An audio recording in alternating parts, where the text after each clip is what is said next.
All right, thank you very much, and good morning to you should have been there. You were all over the place organizing press conferences. First and foremost, I think that the intention around this whole economic dialogue is a good one. It's good in the sense that governance from participatory perspective is good and a virtue.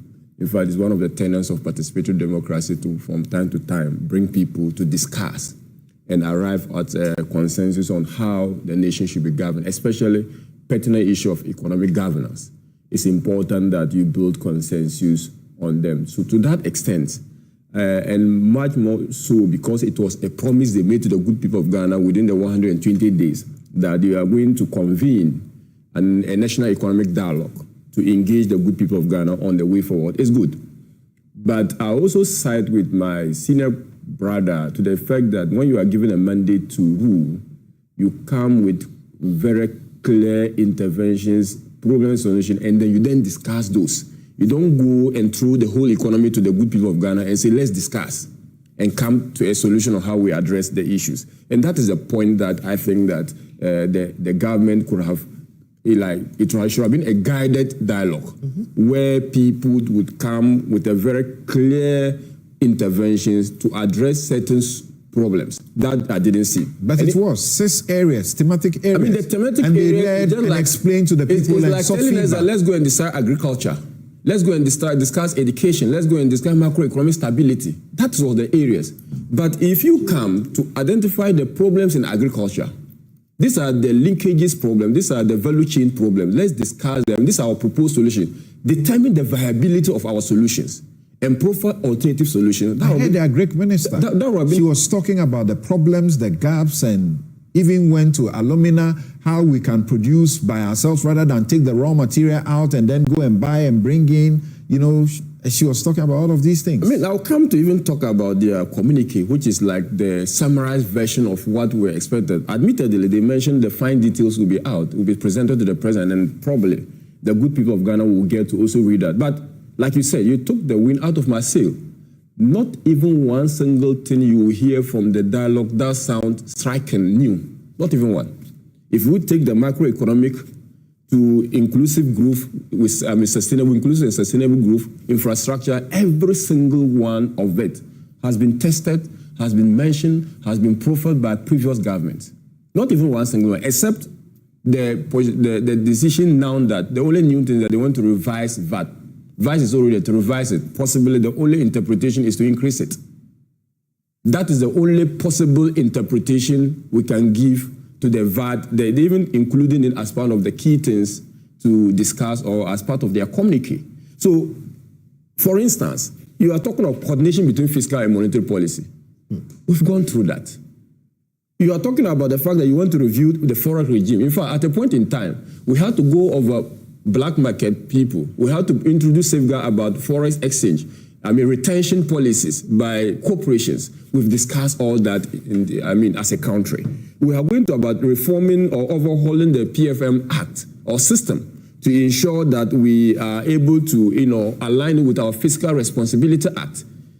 Even in our manifesto promises, we all promise about doing something about Fiscal Responsibility Act and capping expenditure of government in the budget. COSO reform, and even this issue of COSO, I don't know what we discussed it. State-owned enterprises problem is not even, it's several decades problem. I remember in the state-owned enterprises report, aggregate report for 2016, those institutions we are mentioning now as being in negative were the same institutions. In 2016, we complained about VRA making losses, we complained about TOR making losses, we complained about PMCC making losses, we complained about Volco making losses, and COCOBOT. The same story. As a matter of fact, that year, we said that there was a total loss of 1.7 billion Ghana cedi.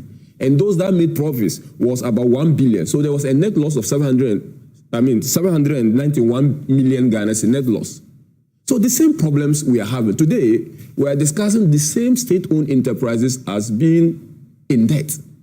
So, the problems of this country, if you are a student of the Ghanaian economy, you would have known the problems.